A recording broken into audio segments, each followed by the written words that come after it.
Recording live from Glory Hole Studios in Chicago and beyond. This is Cognitive Dissonance. Every episode we blast anyone who gets in our way. We bring critical thinking, skepticism, and irreverence to any topic that makes the news, makes it big, or makes us mad. It's skeptical, it's political, and there is no welcome mat. Today is Thursday, January the 18th. And Cecil, I believe you have some news for us. I do, Tom. Over the last 6 months, I have been working with an old colleague of mine. So I was let go from my university job. And at the same time, someone I know there left. And while I was at the university, I had created a podcast with him. And I was literally just a voice in the podcast that was scripted in to ask a question once in a while. Right. That was it. I did the intro, I did the outro in a reading voice, and then I literally just asked him questions so he could basically expound on some things.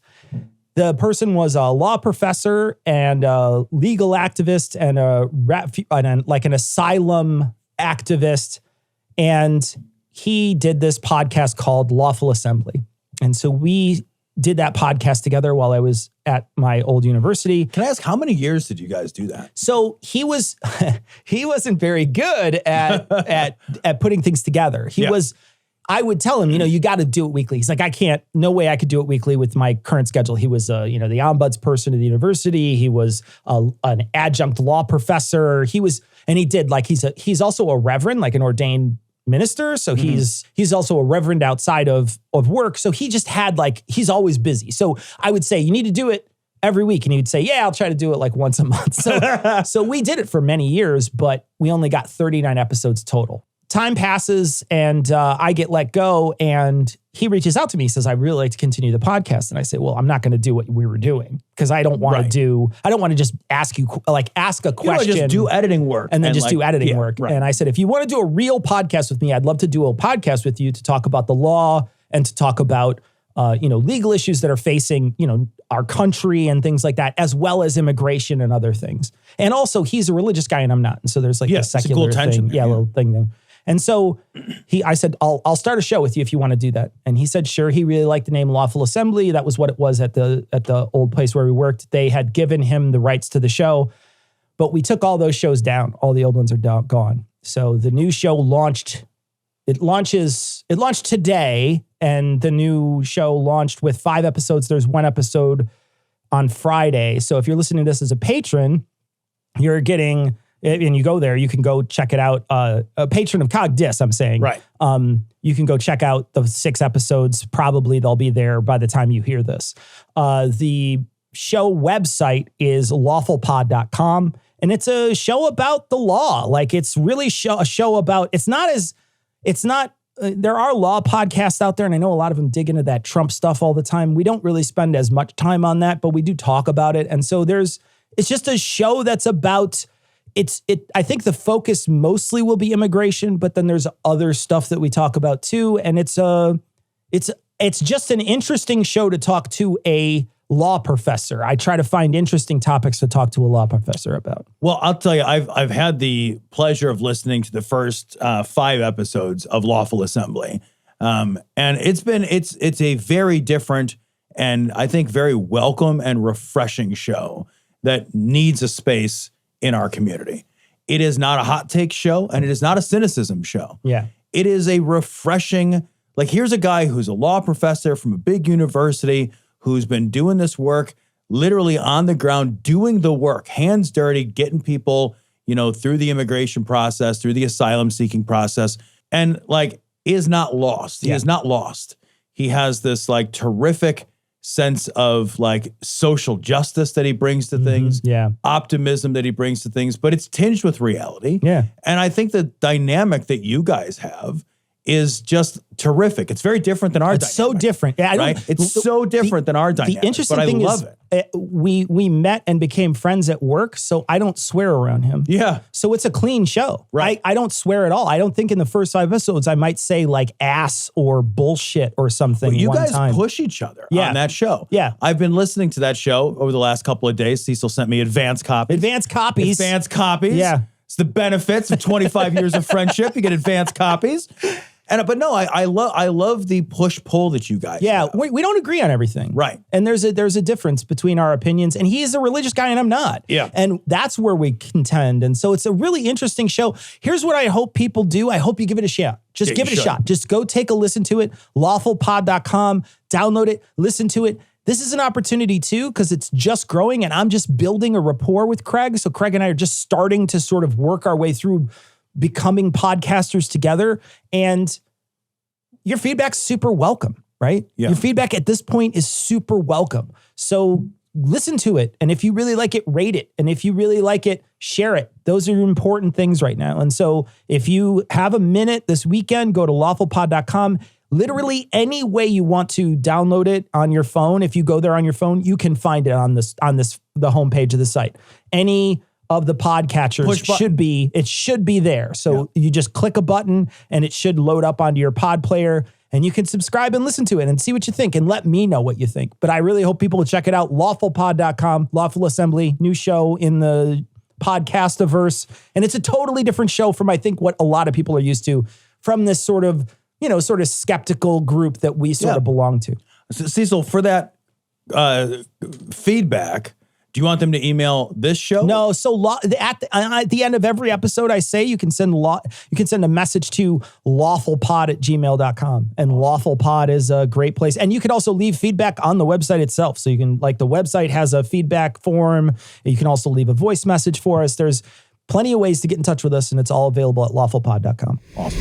You'll understand when you learn what state I live in. I am a Florida man. I am a Florida man. All right, Cecil, this story comes from Mother Jones, and I don't even care about any part of it. I think we need to read the whole thing because it's literally two paragraphs. Yeah. It's the best.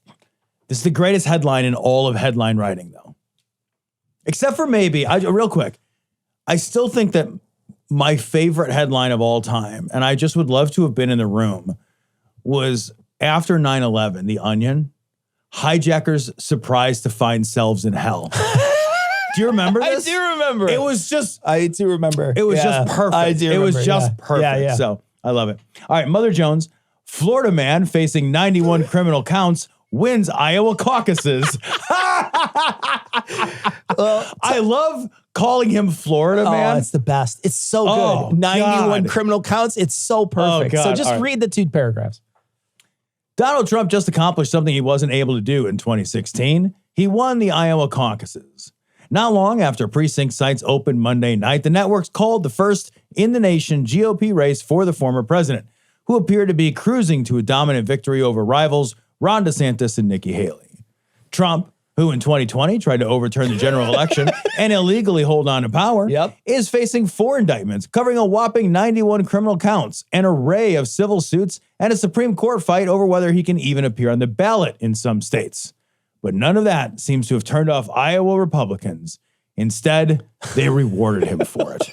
We're at this weird place right now where Donald Trump is gonna start winning again, right? Yeah. There's been we've had this moment in our history. I am tired of it. Where Donald Trump has been losing. Yeah. Losing, getting brought up on indictments, getting admonished in court multiple times, different places.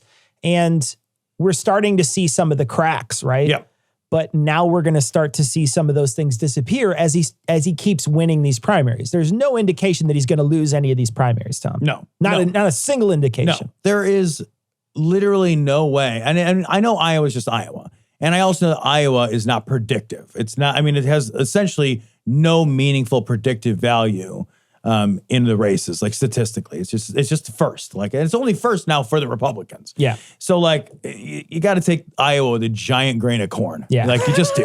Just a one giant big kernel of corn. Just huge kernel. One of big corn. kernel that's stuck in your teeth and you can't get it out. But yeah, he won. Yeah. He's going to win in New Hampshire. Mm-hmm. He's going to win on Super Tuesday. Sure. He's going to win. He's going to win everywhere. Win. I don't think everyone's wasting their time.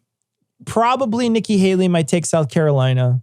Probably probably DeSantis will take Florida. But other than that, I don't think there'll be any other real victories. No. People are starting to drop out now. And one thing I didn't even consider, and I'm stupid for not considering it, it didn't even occur to me until the people started dropping out. I was like, oh, of course these people, we're complaining the whole time they should attack Trump, attack Trump, attack Trump.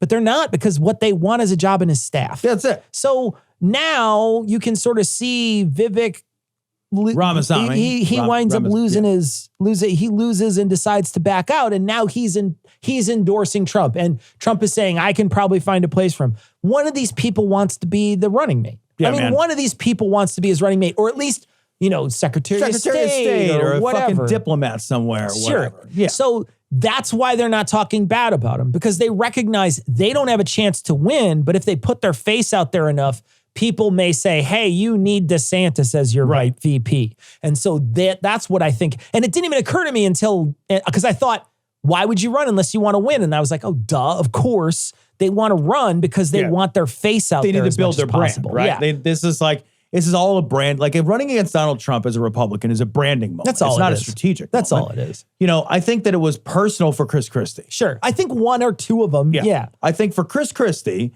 he really wanted to, and he never got a chance. He really wanted to get on a debate stage. I think he really wanted he never got a chance. Yeah. But Trump, and this is something I thought about this over the last week.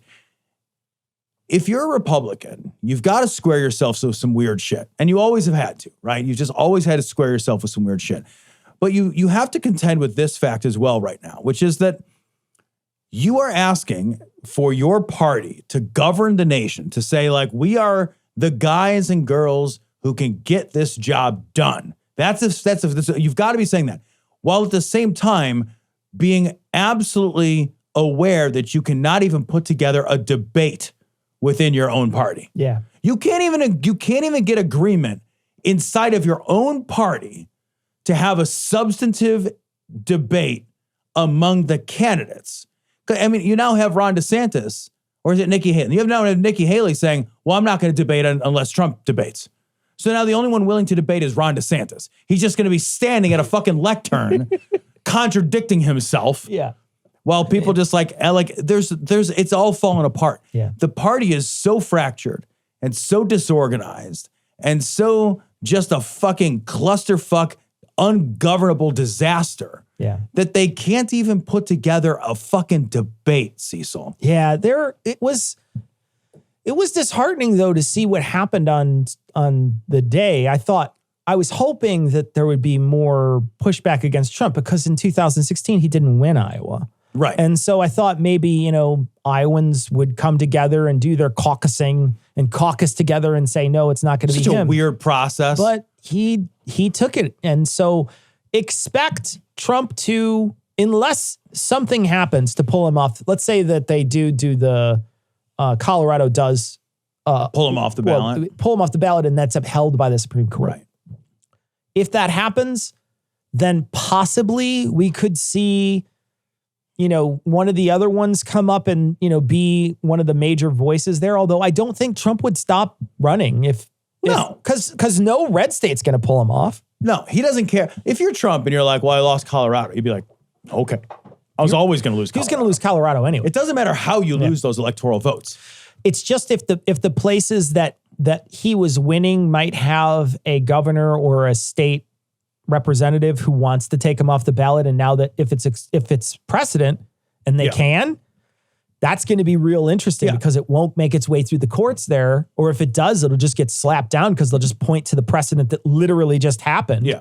And so that could be really interesting in some states. It could. I think if it happened in Wisconsin, right, that would be a big deal. I think if it happened in Pennsylvania, that would be a big deal. If it happens in like Illinois, or California, it's not a big deal. New York, it doesn't matter. Yeah. Like none of those states make any difference. All it'll do is point out the disparity between the popular vote and that. Yeah. More. Right. That's all it'll do is be more. You'd be like, he won by getting like 12 million votes. Like, what the fuck? I will say, Dude, I will say though, I don't want him to come off the ballot. Yeah. I don't. Because it will, there's already, tens of millions of people who, when polled, feel that the 2020 election was stolen, that it was rigged. Sure. They still believe all that lie. They believe in this great big deep state conspiracy. Pulling Trump off the ballot feeds that fire so much. It's not just gas. I mean, it's like, it's fucking jet fuel on the fire of that conspiracy. And like, what needs to happen is a clean loss. A clean loss. As clean as it can be for Trump. I mean, I think the problem that I'm running into when I look at it in the field is how clean will the next election be? Because right now you're seeing a ton of people who are probably going to get involved in it because they thought the last one was stolen, and they might try to do things to alter. Yeah. Oh, I know. And so we're in a weird place right now, a very, very precarious place. It's terrifying. If you don't take them off the ballot, you might lose. If you do take them off the ballot, you might lose. It's a bad place to be. I don't like the sort of like catastrophizing, but I am, if there's going to be like violence in the streets and a civil war and all that, like, I think it would be from taking them off the ballot. I think so too. I think if you were to strip them from the ballot. As much as I don't want them to get their way because of that. Right. Because of the threat of violence. Because genuinely, if you give them their way now and there's a threat of violence, what happens if they win the White House? Oh, dude, I know. Because then what's the lesson? Now there's no lesson for them. They just like, there's a threat of violence. We'll just do literally whatever we want. And so I recognize that that's a slippery slope anyway in itself. But also at the same time, I also recognize too that the government will have a harder time fighting against that piece of information, whether, if he's off the ballot, they're going to have a harder time. If he's off the ballot, the next Biden administration will never be viewed as a legitimate administration. No, you're right. Yeah. And like, they already aren't, but yeah, but I worry that it would be 4 years of just chaos. Yeah. And then he said that communism was bad, and you were bad too. You did the right thing, son. I feel cleansed. Snitching is bitching. Phil, engrave that on something. All right, so this story comes from Business Insider. Trump called a judge a bad person for not allowing him to travel for a funeral. His calendar says he's got a campaign event this day. He went to that campaign event. Yeah. He went to that campaign event and the trial, it turns out. He could have gone, feasibly, he could have gone to all three. Sure. So in this article, with a tight schedule, he could have attended the trial, which he was not required to attend. He didn't have to go. He didn't have to go. Did not have to attend. He could have gone to the funeral, and he could have also made his campaign stop. So they were all close enough, and, he's fucking Trump. So, like, he could have made all three of them. But, like, I want to read what he actually tweeted out, because he just used the death of his mother-in-law as a moment to score political grandstanding points. Yeah. So here's what he fucking truthed out or whatever. Crazed, Trump-hating judge Lewis Kaplan was asked if he could delay this rigged political scam for one day so that I could attend the, all caps, funeral of my beloved mother-in-law with my wife, the former and next First Lady of the United States, and he said no. Trump wrote on Saturday. End quote. That's all in caps, guys. That's all in caps. God. He fucking screamed that. Oh. And when I read that, I was like, you petulant little bitch. Do you not know that you are in the legal system now? If I, as a regular person, had some, my mother-in-law passed away, and I'm like, can I not go to court Tuesday? I had they would tell me to go fuck myself sideways. No, he didn't say here's a difference between what he wanted, right? They said, yeah, it's real sad she died. Go. Yeah. You're welcome to go. Instead, he was like, hey, this is like telling your fucking teacher, hey, my grandma died. Can you cancel class? Right. Yeah. No, I can't cancel class. You can miss class. Right. That's how this works. Something happened in your life that made it impossible for you to come or harder for you to come. Right. Then deal with the thing that you're dealing with. The rest of us will continue on with this. You can just fucking watch the instant replay on CNN that they're going to play for 6 straight days. You don't have to worry about it. And so he literally wanted them to cancel the thing. And they're like, no, I'm not canceling it. And it's because all he wanted was to post that. He wanted to show all the people who follow him that it's rigged against me. Nothing's rigged. No one would ever get this no one would ever get this. No one would it would never happen to anybody, but he allowed them. Basically what he did was he turned to his audience and said, look at what they're doing to me. Yeah. He said, like, I didn't get special treatment. Isn't that unfair? Yeah. That's exactly it. No, man. No. It's not unfair. No. Like Cecil said, like, he was not required to attend. Didn't have to get either. He wants to. Okay, I get you want to. I want to do a lot of things. Sure. Sometimes my schedule is like two things. Which one do you want more? And I'm like, well, that sucks. I want both. But as a grown up, every morning I want a croissant from France. I want to go to France and get a croissant. Guess what I can't do every single morning? Go to fucking France and get a croissant. Donald Trump could probably do that. Go to France and get a croissant. Every morning if he wanted to. So fuck you. Fuck that You just guy. have to deal with it sometimes. And that's how this works. And this is so good for him because all he wants to do. Yep. All he wants to do is manipulate his audience. Yeah, exactly. That's it. And this is a win-win for him, right? One thing that puzzles me about this, well, it doesn't puzzle me because I recognize that the people on the right that hypocrisy doesn't bother them, that they don't feel cognitive dissonance, right? Right. But my thought about this was, imagine if anyone else talked to a judge the way he talked to the judge while he was there. Oh, I know. Or imagine if they did the things like had loud conversations or sighed really loudly when someone was giving testimony. Imagine how they would act if they saw anybody else doing that, especially a black or brown person, right? Uh-huh. Yep. Just like acting out in a court. Yep. This is it's like the least respect for authority, and they're authoritarians, right? Yep. Of all the people in our country, the most authoritarian are the people on the right. And they give him the biggest pass when he is defying people that we would normally say they have the right to say the things and they're allowed. You have to give them deference, right? Yeah. But instead, he defies them and they love it. Well, I'll tell you, an analogy I learned from Lawful Assembly, listening to it recently, was, that the court system is the closest thing to royalty that we still have. Yeah.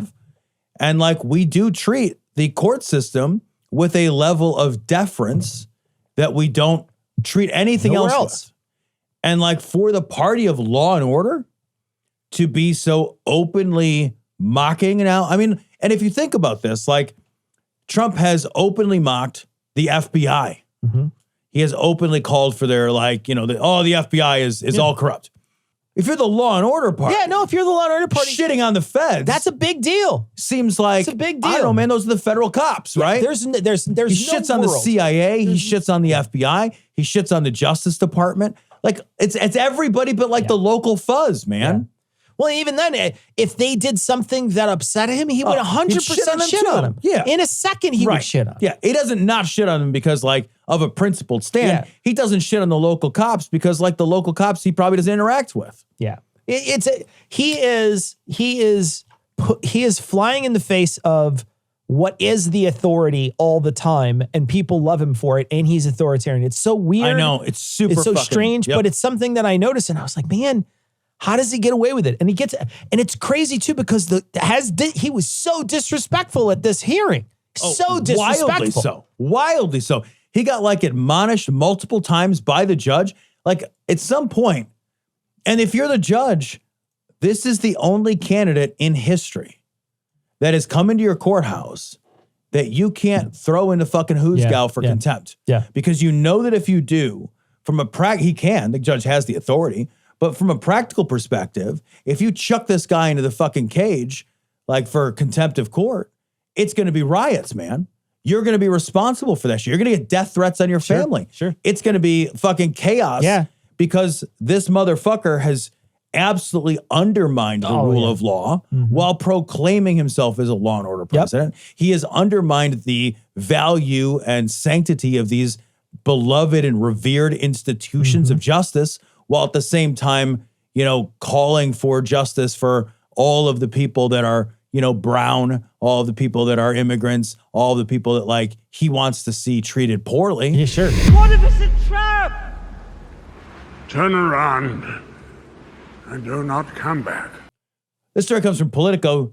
Adam Schiff would abolish filibuster and the Electoral College in his pro-democracy plan. I think that there's a lot of good that came out of this. He's saying that if they get a majority, they're planning on doing this stuff. Now, that's a big if, because it turns out that upcoming election this year is going to be weighted towards the Republicans as it is. Again. And there's a lot of things right now that people are upset about. Yeah. And yeah, there's a lot of things. Yeah. I mean, the government stance on Gaza and how they've been handling that has been popular. It's awful. Like, it's genuinely awful. Yep.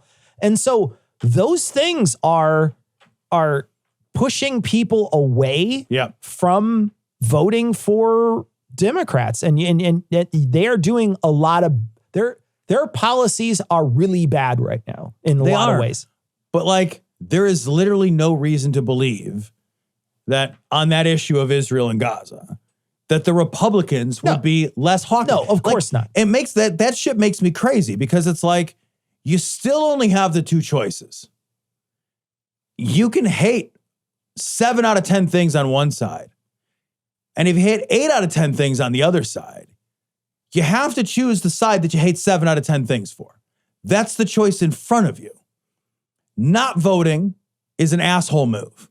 Well, not voting for the Republicans, an asshole move. Well, and not voting is a vote for the Republicans. Yeah. Yeah. That's what I'm saying. Yeah. Like strategically, we know this is how this breaks down. We've run this fucking like simulation how many times now? Yeah. So like, I totally am sympathetic. I am sympathetic. Like the unabashed support of Israel right now is absolutely indefensible. Yeah. I'm there with you. But I am also fully aware that that support of Israel is stronger from the Republicans than the Democrats. Yeah. There are no other voices on the Republican side that would hold back Israel from rolling into Gaza. So you're like, yeah, I get being mad, but like at some point it's like, yeah, but in November you're going to make a choice. That's the truth. Yeah. Don't kid yourself about some different thing. And I don't know like why this favors Republicans. I think there's a couple things that need to be pointed out just really quickly about that.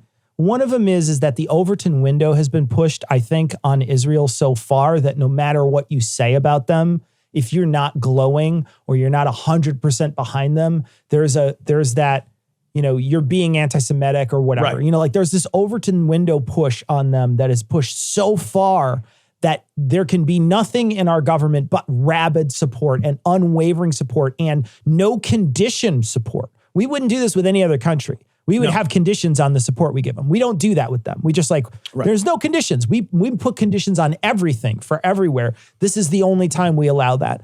The other thing is that the Democrats, I do believe this. The Democrats feel they do recognize hypocrisy when it's them. I do think that's true. For the most part, yeah. I do think that's true.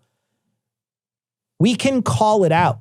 We can call it out and attack it and say it's wrong and be like, this is a terrible policy. Stop doing it. Yes. We could do that all the time. And we could do it vociferously and we can keep doing it. And I think that people will listen. We're seeing, even in this article, there's several senators that have turned. They have changed their mind. Yeah. And they are now trying to create a bill to make a ceasefire on Gaza. They're trying to do these things. You've got to push for that. And you've got to be the voice that pushes for that all the time. If you don't, what happens is that if they don't hear it, I think if they hear it, they might change their mind or they might soften a little. We've got to keep pushing them to do that. If they don't hear it, they're not going to do shit. Yeah. Like, I think the answer to the problem is to hire better Democrats. Yeah. The answer is not to vote for Republicans or not to vote. Yeah. The answer is to hire better Democrats. But that's always got to be a Democrat. Like, you can't pretend we don't have a two-party system. You just can't do it. Yeah. And you can't sit it out. You can't do any of those things. Yeah. Like, it doesn't work. Like, I do recognize, I was thinking about this week, that like, you know, strategically, I think that Israel has acted in that region as a giant intelligence player for the United States. Sure, yeah. They act as the eyes and the ears. You can't deny that, yeah. But the value of that and that relationship, which I think is a big part of why the United States has supported Israel for so long. I mean, it's not ideological, it's intelligence-based, you know? Like, is absolutely destroyed when the rest of the world and the entire Arab world sees the United States as a viable threat to their existence. Exactly true. So like, yeah, we have intelligence on a region, but we only need that intelligence on that region in such a strict key way. Because we stand up for you. We stood up for the guys that are giving us the intelligence so much that we're creating enemies in the standing. Yeah. It's like, we're just creating, look at what's happening in the Red Sea right now. Look at you know? Like Yemen. Like, the Houthis are shooting fucking missiles at fucking cargo ships in an act of like protest and anger and fury. at United States, merchant ships. And now the United States is retaliating in Yemen. Like, the risk of this entire thing blowing up into a giant regional conflict is not low. Yeah. It's very, very, very high. And it comes from that support, that unwavering support of Israel that seems to absolutely have no limits at all. And you got to, the other thing people don't understand is, like, Israel is a sovereign nation. They do what they want. Yeah. We can pressure them, but the idea that somehow Joe Biden can look at them and be like, stop it. That's not how that works. That's not how this works, man. That's not how that works. You got to understand how global politics work. That's not how this works. Now, I don't think he's doing anything at all to try to pressure them, but I also recognize that he can't stop it. Well, yeah, I do think that, like, from what I've read, that the Secretary of State, Anthony Blinken, has made several trips to try to pressure them to scale back. Like that's what I've read. Sure. He's tried to pressure them to scale back the scope of the war in the Gaza Strip, and he's been unsuccessful in doing it. And I think a big part of it, from what I've read, is that Benjamin Netanyahu knows his personal individual ass is on the line. Yeah. And that if he pulls back at all, he'll end up in jail. Like, he'll end up getting thrown in actual prison if this doesn't work out for him. So, like, I don't know that the United States has any real leverage. I don't know that we don't. Because I'm not a fucking diplomat. But especially against, like, Netanyahu. Right. Yeah. I don't believe that the United States does. I do think that we make more enemies in this support absolutely than we can afford to make. We make more enemies of the American people, too. Yeah. Right? You make more enemies of the American people because they see this and they are like, what the fuck, man? Why are we doing this? Why are we part of this? Why are we complicit in this? Yes. I'm right there. What I don't understand, though, is how this translates into, how this translates into the Democrats losing elections. Because, like, again, if the Democrats lose, the Republicans will win. The Green Party is not going to win.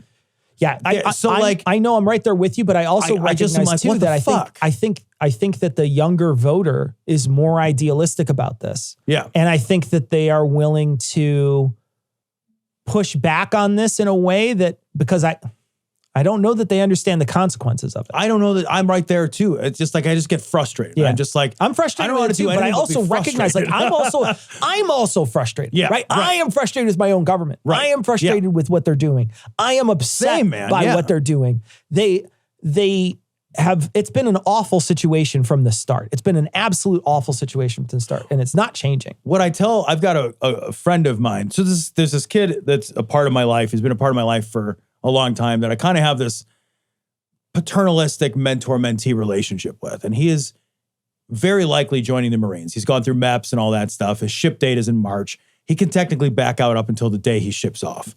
So, and I'm trying to get him to not join. I am desperately trying to push him unabashedly and openly to not go away. And a big part of that reason is I do think that in November, if Trump wins, we'll go to war. Because there is nothing would build Trump's brand better than his own war. Oh, yeah. And a war with Iran, which is maybe where this would go, or a war with Yemen would be disastrous. It would be absolutely disastrous. I think we are on the brink of a major, if anybody fucks up, we are on the brink of a major regional conflict. That, I mean, like, you've got Iran and Pakistan firing missiles and shit around at each other yesterday or this morning. Like, shit's so tenuous right now. And so I tell my friend, like, every morning I send him news stories. And every morning I send him, like, hey, man, if you go away, understand you're probably not going away for some fun adventure. It's not going to be, like, stationed in Germany. No, man. Like, there is a high likelihood you're going to go off to fight some pointless fucking war in the Mideast. Fucking A. All right, so back to Adam Schiff. One of the things that Schiff, I think, wants to do, and I want to read the things that he wants to do, eliminating gerrymandered congressional districts. Hats off to you. Do it. If you could fucking do this. do it. I know. Make voting easier by designating Election Day a federal holiday, expanding automatic voter registration through government agencies like the Department of Motor Vehicles and universal vote by mail access. I want to say this too. You know, I was thinking about it this week because there's a big push on the right for voter ID. Huge push. I feel like the left should embrace voter ID, but they should embrace voter ID with compulsory voting. Yeah, so sure. we should do pushes for voter ID, but voter ID is free through the mail for every single person, just like when you get a birth certificate, et cetera. They just give you a voter ID card in the mail or however you get it. I don't know. It would be interesting to figure out how you could get unhome people if there's a chance that they want to vote too. They should be able to vote, Sure, of course. And so getting them their cards may be a little more problematic if you don't have a post office address or something like that. Yeah. But I really feel like compulsory voting is the thing we should be pushing for if that's the case. If you want voter ID, because that's what we're trying to do, I think right now with the border is there's trying to be like this push and pull. Yeah. I feel like you do this exact same way. You say, okay, fine. Absolutely, voter ID. You guys are afraid of how the government. Sure. Here's how the voter ID will Here's work. how it's going to work, and everyone will get voter ID, and you'll all have to vote all the time. But what the Republicans want is a picture ID. I know. That's what they're going to fight for. If you just send everybody a voter ID, they're going to never support We'll that. do it like Floyd, where you send your own picture in. Yeah, right. Yeah. You know what I mean? Like Cecil's talking about the firearm ownership identification card, which Illinois has. Other states don't have it. And that is a fucking joke of a process. And you provide your own picture. You provide your own picture.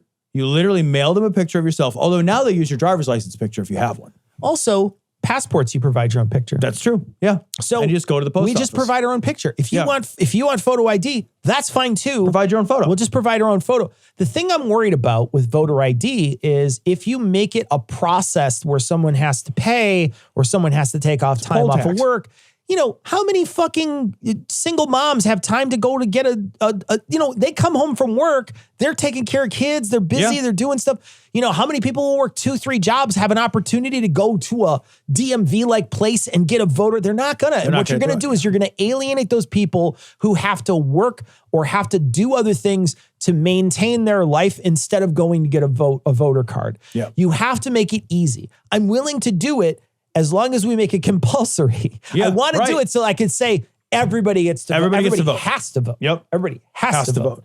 I will say in Illinois, and I think I told this story before, but it bears repeating, Donovan, my stepson, just got his driver's license a couple of weeks ago. And when I took him, he's only 17, but he'll be 18 before November. He turns 18 in June. So when he got his driver's license, he was signed up and he already has his voter registration card. They already came in the mail. And that happens with they do it. I got my license too, and they did the same thing too, where they said, you can get vote. And they actually had on my latest one, vote by mail. If you want, you could just sign up for that. But what I liked is they did it for an underage voter. That's awesome. Because when we were kids, we couldn't do that. You had to wait till you were 18. Yeah. This other one too, restoring voting rights to felons who have served their time. Fucking A, man. What the fuck are we doing? We have a prison system in this country that constantly, we put people behind bars for way longer than they are in other countries. The places that they have to go are way more dangerous, way more likely for recidivism. We have a terrible system of justice in this country that is more like vengeance. And then when they come out and then they've served their time, we've said, guess what? You did this bad thing. Now you're a felon. But guess what? After you come out, your life is fucked. Yeah. Your life is essentially fucked. And there's a whole book about why they make this is because it's the new Jim Crow. That's literally what it is. This is the idea that like serving your time doesn't amount to like wiping your slate clean in any way. It's not if you have a felony, your slate never gets wiped clean. Like, I mean, I know there are some exceptions in certain states for first-time offenders. Don't send me your email. I know that. But you know that functionally what I'm saying is that, but I think that's bullshit. If I get in trouble and then I suffer the consequences of that mistake, and then those consequences are deemed to be complete, I shouldn't just eat perpetual shit forever. This is like, I was thinking like, this feels like very Christian because it's unending punishment. Sure, it's literally forever. It's just like, well, we're just going to punish you forever. It's just forever. Yeah. Like we're into that fucking unending punishment. And then term limits for Supreme Court justices. That's what he wants to do. Remove the filibuster and start getting those up there. All of these would make the country a better country. Absolutely. The only thing I would add to this, if I had a structural governmental wish list, I would only add campaign finance reform. Campaign finance reform is huge. I would add that too. I would make it publicly funded. It has to publicly funded and be like, there's no private money. That would change so much of what happens in the government. It would change so much. Publicly funded elections or nothing. Yeah. That's it. Where are we? Monkey on the car. Monkey on the car. Fuck off. Little follow-up here, Tom, from last week. Yes, this is depressing. 15 states shut out food aid for 8 million children. We talked about this in Nebraska just last week. Turns out now 15 states, all of them red states, unsurprising, all of them red states, have all declined federal aid for hungry children. Yeah. So all of them have basically said, let them eat nothing. Fuck them. And 8 million kids. And it was because they didn't want to administrate it. That's what they're saying is that it was a difficult system to administrate. And so we just don't want to do it. We didn't want to do it. We're going to do something. Some of them are suggesting they're going to do something else, or we don't need the government's help. And, what the fuck is it there for if we don't use it? And these poor kids, these are kids that just don't have enough food. Yeah. And then you give them a little bit of money while they're not in school to eat. Just a little bit. That's it. Just a little bit of extra money for them to eat while they're not in school. This is something. This is where you plant your flag. This is where you look at people in the face and saying, you know what? I don't want those kids to eat. And this party, guys, this system of ideals is up for debate and election in November. We are going to decide if we want to live in a country governed by people who can look at 8 million hungry kids and say, don't worry, we'll figure something out as their solution. Yeah. And then that's what they fucking said. They didn't want to pay the administration costs. And then some of them just said, ideologically, we are opposed to taking money from the federal government. Yep. Yes. I'm being nice to most of them. Yeah. You're right. Some of them are just like, we just don't do that. Yeah. We just don't take money from the federal government. I bet they do when there's a fucking hurricane or an earthquake or fire, because they all do. You bet. They all have their fucking hand out every single time there's a big fucking storm or whatever. So they absolutely take federal aid. All of them are liars. What I think the worst part about this is that the federal government is reaching out to help disadvantaged families, right? And they are smacking that hand away. And then they are definitely going to blame the federal government and help. And once they remove that, they're going to say to all these people who are disadvantaged in their community, it's the federal government that's leaving you behind. Yeah. The local government refused that help. But it doesn't matter because the people who are there are going to see hungry kids and they're going to be like, well, the federal government doesn't care about us because they batted the hand away, not the people who are getting the help. Yeah. We're just like racing toward this kind of cruelty as an ethos. Yeah. And I'm like blown away. What the fuck else is government for? Why are we even living in a country where only when you add up all the hungry kids in 15 states, you get to a number as high as 8 million? Doesn't that tell you this country is like structurally in need of enormous help? Why the fuck are there 8 million hungry kids in only 15 states of this country? 15 of them, not most populous states. It's not like they're adding up California and New York. It's not in there. Those states are taking the money and can feed their fucking kids. We are not talking. Why are there even 8 million hungry kids? Yeah.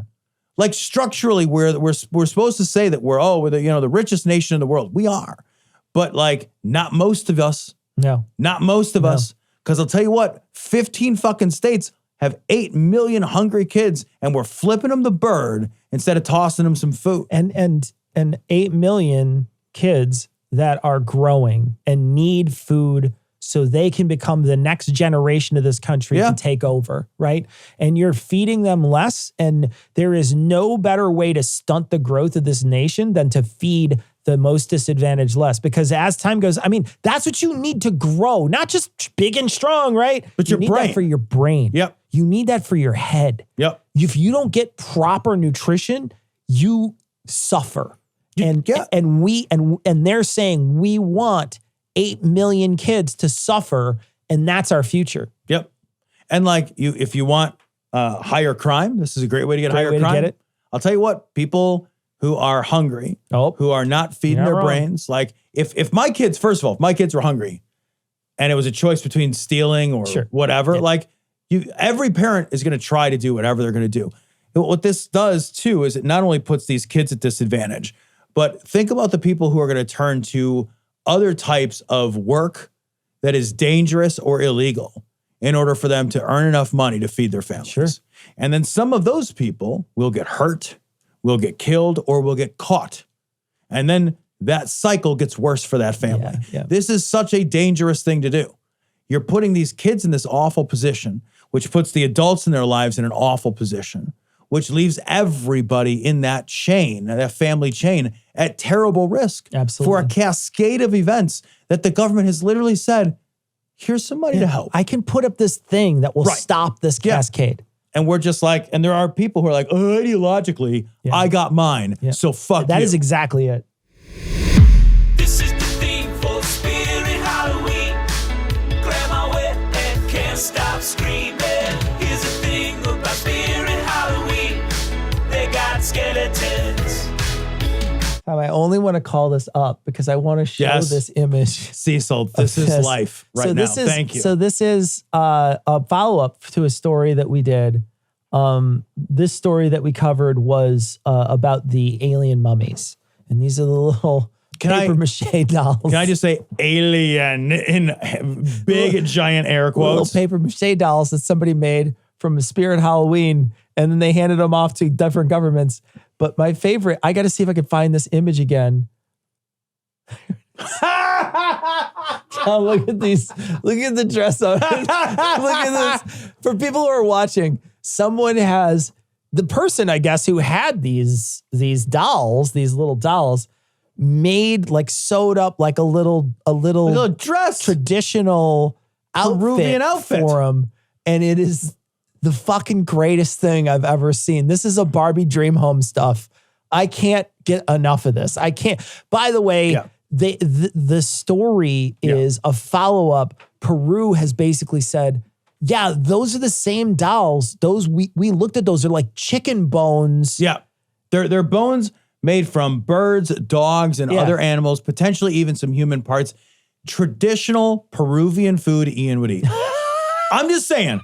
Ian's favorite meal is the head of one of these dolls. Thing.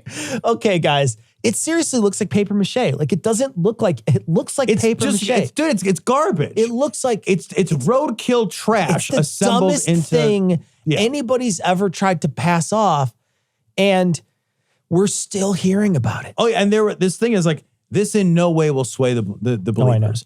The people this who are picture like should sway everybody. This picture should sway everybody. This picture should, if you see this picture and you're still like, you know what? Those Peruvian aliens, there's something to it. Those 1 foot high, the aliens who show up in a space, they're a foot high. I wanna flip through like the Sears catalog and come across the Peruvian aliens, and they're just standing there. They got their little dresses on, a couple of different ones. Maybe they got a different. Yeah, you could get them in all different traditional outfits. You could do a whole Small World kind of rendition with them. You know. That's the best. This is so good. If you're not watching, you just have to see that weird alien thing that we've talked about in the past. It's just look up into Peruvian a traditional outfit. It is the funniest thing you're going to see this week. I guarantee it. God, the people are still into this. I am a surgeon. I am a surgeon. I am a surgeon. I am a surgeon. Dr. Hahn, I am a surgeon. This story comes from Dead State. Ben Carson. Trump is being used by God like King David and is a man after God's own heart. All right, let's listen to it. I'll put it on the big screen. Wait, can I just ask real quick? The fuck, Ben Carson's back? I haven't thought about Ben Carson. I think, did Ben Carson finish out his term? I think he did. I don't think he fucking pissed Trump off enough. That's the thing is I literally don't remember. Ben Carson was a joke from the beginning of the Trump administration. He's the HUD guy, housing and urban development guy. And he was the guy who's like, oh yeah, you could fill the pyramids full of grain or whatever nonsense he said. They were salt shakers. Salt shakers or some bullshit. And then everybody kind of forgot about Ben Carson. Everybody. At least I did. Did he go back to doing Ben Carson stuff? Did he go back to being a doctor? So because he was a pediatric neurosurgeon. That was his gig before. I do love this. Like, in December of 2017, The Economist described the Department of Housing and Urban Development, led by Ben Carson, as directionless. So 2017. Oh, his office furniture furnishing scandal. Do you remember that? I do remember that. Oh, this is like a trip down a weird, memory lane.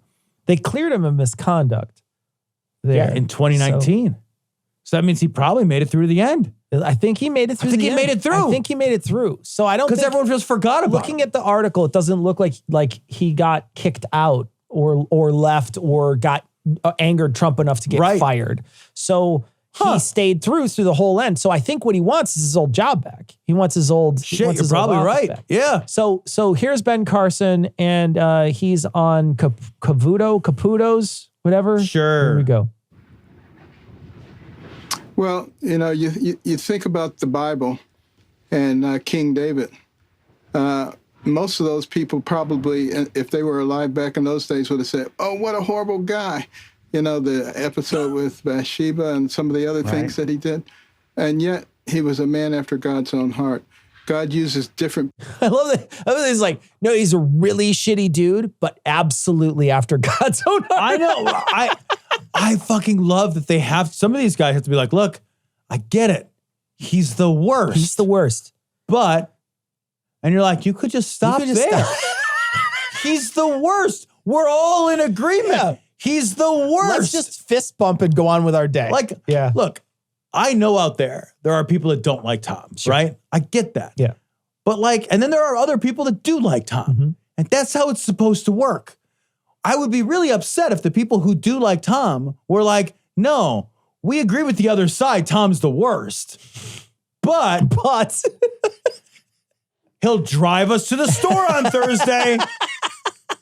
You know what I mean? Yeah, no, I know. If your friends are if the people who support you are like, okay, let me try to help you. Gigantic dick, but seriously, Mondo you should asshole. Never have to describe your friends with a butt. I know. You should never have unless to your friend has a great butt. Yeah. Well. Then you describe your friend's butt. People for different times. You need somebody with a Manhattan business type of personality to deal with the administrative state. There are some real wolves in that Manhattan business environment, and to succeed in that, you don't just kind of be a flowery, nice person necessarily. No. That doesn't mean he can't be. I've seen him. When he's not being attacked, he's a wonderful person. Everybody, I think, would love him. But just to be clear, you're comparing him to King David? I love that the reporter, for lack of a better term, that is a lack of a better term, is but back to the original point. I just want to roll back to what you had just said. You're comparing Trump to King David from the Bible. That's your thesis here, Ben Carson? The volume is very low. Okay, I'm sorry. You are, just to put up for the record, you're comparing him to King David, and that worked out well for King David. Okay. What you missed, if you're not watching this, is that he's touching his ear because he clearly doesn't want to answer the question. Right. He is pretending. All of a sudden, Ben Carson did the thing that people do when they are trying to lie to you by not saying something, which is they unfocus their eyes and stare straight forward. He should answer his phone and walk away from the mic right now. Do you remember when that guy pretended to be on the phone? And the reporter's like, I can see your phone's not on. I can see you're not on the phone. Do you remember that? Who was it that was doing that? It was Jim Jordan or something. It was somebody like that. Yeah, it was one of those fucking dirtbags. It was so good because they're just he's pretending. I can tell you're not on the phone, dude. It's another King David, right? I don't know about him, King, but certainly he has some policies that are very worthwhile. And the other thing, Neil, that must be mentioned, if the left is allowed to use the DOJ to hurt him and to eliminate him from the process, then that's when we lose democracy. What the fuck are you talking about? Trump literally said he's going to weaponize the DOJ first day. First day. Day one. And it's not the DOJ, it's fucking grand juries, man. Do you know what a grand jury is? Also, this is a guy who in 2016 campaigned on lock her up. The idea that all of a sudden It's the left. It's like, oh. Like, we waited till this motherfucker was out. For like a year. They got a special prosecutor. And that special prosecutor went to the trouble of getting a grand jury to finally decide to make sure that they're like, seriously. And these aren't, and some of these people, prosecutions are by the Department of Justice, by the way. And some of these people on the grand jury are like fucking rabid right-wing people that sat through a bunch of evidence. Were like, no, man, I voted fucking get him in here. Yep. Seriously, like, I know. Do you understand how the fucking process works? I want to take back the thing I said. I said none of these prosecutions are by the Department of Justice. But like that's not true. They are not being railroaded through by the Department of Justice. Yeah. And certainly there are state cases like the Georgia case, which has no connection whatsoever to the Department of Justice. It's such bullshit. And it's the same narrative over and over again. And you're like, dude, he literally said he would weaponize the Justice Department. Yeah, like, and they seem to approve of that. Dude, he said it in 2016 on the campaign trail, getting tens of thousands of people to scream, lock her up. Who was he referring to? They made a His shirt. political rival. Yeah. Beef log, what a treat. A hefty hunk of processed meat, dipped in mustard. Oh, what joy, I'm a jolly beef log boy. Hot and spicy, mild or plain, I even eat the cellophane. I might share some with my dog, cause we both love beef log. Oh boy! Jesus Christ. The story's from Salon. I thought it was fake. When you put this in the show notes, Cecil, I was looking all over. I'm like, it's probably fake, right? Loomer questions if Haley is using weather manipulation to steal caucus from Trump. All right. Here we go. You gotta All right. So here's what she says. Is the deep state activating HAARP, H-A-A-R-P, to disrupt the Iowa caucus? We all know Nikki Haley has a lot of friends in the defense industry and military-industrial complex. She's losing in Iowa. And now Iowa is set to get hit with a once-in-a-decade blizzard as Trump is set to dominate the Iowa caucus. Is the deep state using HAARP to rig the Iowa caucus? Looks like weather manipulation to me. Weather manipulation. These are people who are on the right. And I think there's a fabric of reality problem that when they start denying so many different things, they just start denying reality in general. Yeah. And this is a natural extension Dude, 100%. of that mentality. This is a natural extension of that. This is the best. The worst part about this is all you have to do is just like tweak this just a little and turn them just kind of a tiny bit. And you could be like, maybe we're going to be on the same side with global warming. You know, like, I mean, all it would take is just a little bit. Give me just a nudge. Yeah. Like they almost have it. Like the leopards have almost eaten their face. They're close. They're like gnawing on their cheek. And you're just like, just go to the front of the face. Just right to the front. Just go to the front of the face. It's cold in January in Iowa.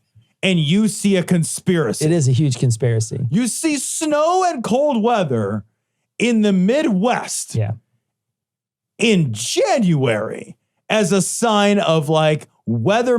Look, if it was 143 degrees in January in Iowa, I'd be like, wow, that is different. That has my attention. That's different. That I am. If it's -5. Right. It's -5. You're just like, yeah, it's -5. It gets cold in the winter. Yeah. That's why we call it the winter. Midwesterners are just like, yeah, it's cold. Admittedly, it is a big blizzard that did come through. Sure. Admittedly, sure. But we get blizzards out here. Blizzards, it turns out. That's a thing that happens. It absolutely snow. And like the idea that like you got to get all worked up about like, oh, it's a once in a decade event. That's not uncommon. To be honest, that's happening all the time now, more and more. Now it's once every year event. Right. I just like, and then when Trump wins that Iowa caucus so fast that it was called while most people were still in the middle of they're caucus. still caucusing. Yeah. And you're like, probably was Nikki Haley who called in some friends who run the giant weather manipulating device in the middle. She probably called 1-800 military industrial complex. She goes outside and she sees the general. She just slaps him on the shoulder like, big help you were. If you can manipulate the weather, lightning bolts. Yeah. There's other ways to win. Sky snipers, there's so many better ways. It is. It's sky snipers. You're absolutely right. You're not wrong. You're not wrong. It. Yeah. It's just like, I'll believe, like, if somebody's running, like if some candidate is running and like, there's like fucking lightning bolt after lightning bolt, like blowing up right behind him, I'd be like, that looks like some shit. Absolutely. If it's cold in the Midwest in the winter, I'd be like, that's winter. Wait till next year. Get a farmer's almanac, man. Yeah, it's coming. Definitely. One is you tagged Zeus in. Right. Yeah. If there's a spaceship that you can see that's shooting lasers at me, I'm like, okay, that's suspicious. That's definitely that not is suspicious. Normal. Yeah. That's not normal for Iowa. But like, it's chilly out. It snowed a bunch in fucking January. Oh, I love that lady. Never change, Laura Loomer. Never change. Knocked it out of the park. Never change. Also, real quick, if you're Nikki Haley and you did call 1-800 military industrial complex, and then they brought the polar vortex down to suppress turnout, and you still fucking lost by that wide of a margin, you better just wrap it up soon.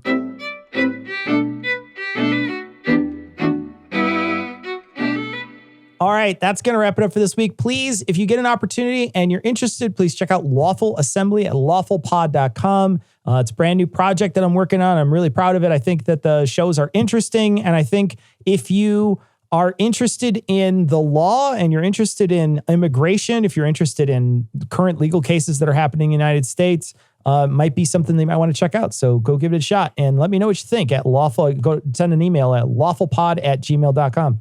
All right. That's going to wrap it up for this week. We're going to leave it like we always do with Skeptic's Creed. Credulity is not a virtue. It's fortune cookie cutter, mommy issue, hypno-Babylon bullshit.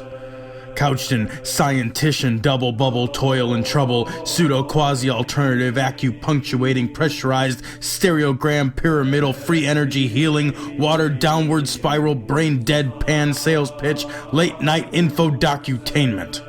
Leo, Pisces, cancer cures, detox, reflex, foot massage, death and towers, tarot cards, psychic healing, crystal balls, Bigfoot, Yeti, aliens, churches, mosques and synagogues, temples, dragons, giant worms, Atlantis, dolphins, truthers, birthers, witches, wizards, vaccine nuts, shaman healers, evangelists, conspiracy, doublespeak, stigmata, nonsense. Expose your sides.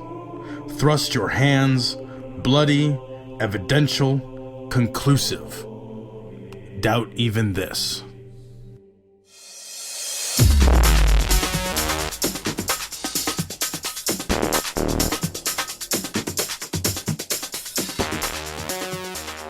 The opinions and information provided on this podcast are intended for entertainment purposes only. All opinions are solely that of Glory Hole Studios, LLC. Cognitive Dissonance makes no representations as to accuracy, completeness, currentness, suitability, or validity of any information, and will not be liable for any errors, damages, or butthurt arising from consumption. All information is provided on an as-is basis. No refunds. Produced in association with the local Dairy Council and viewers like you.